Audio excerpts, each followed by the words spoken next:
Right, well this is a little video to just explain what I've done to, excuse Teddy, the studio room.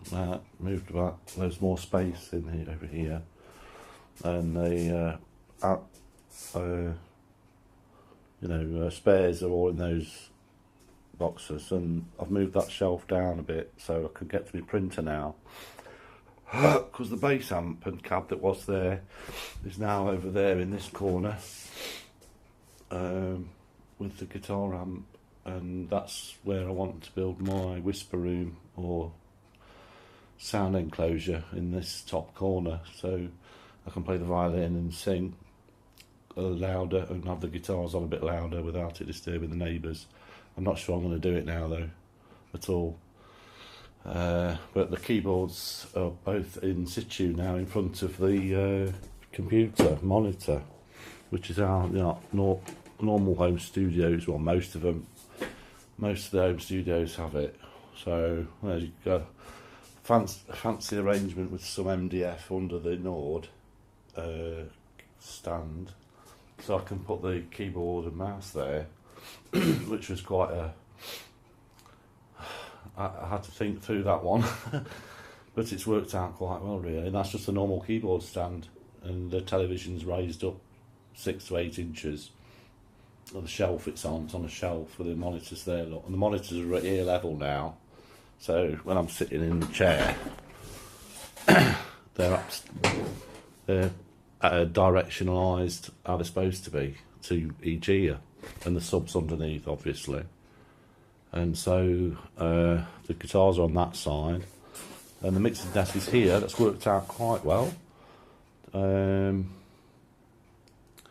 that's just a corner, sort of nothing. Do you need anything? There's nothing else needed really now, apart from the one thing, only thing of the microphones there that can be wherever you want it to be, in the space left.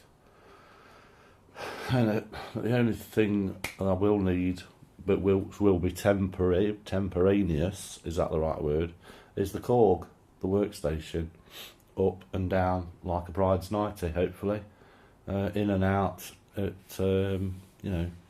performances, and it's all in its case at the moment because it's I took it up, put it in the case to take out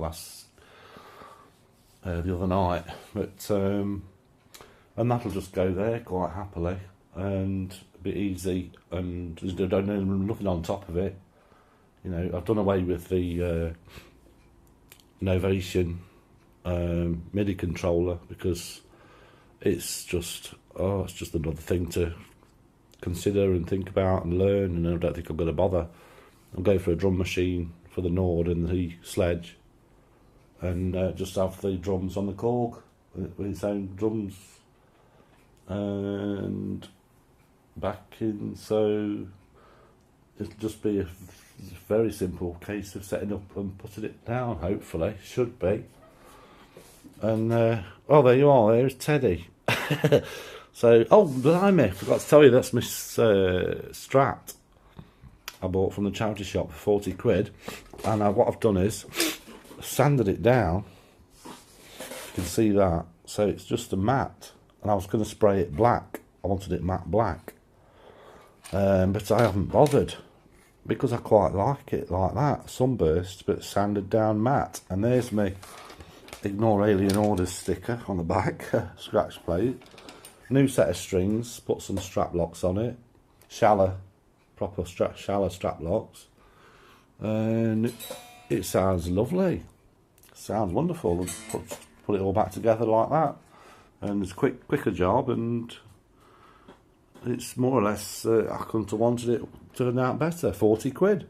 Hey, what about that? Well. So, and that's the first one, that's the BB2, the Charvel Jackson.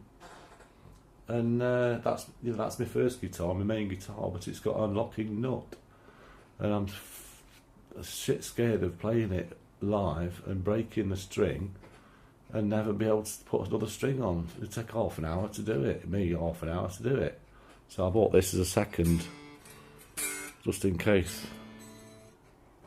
Okay, then.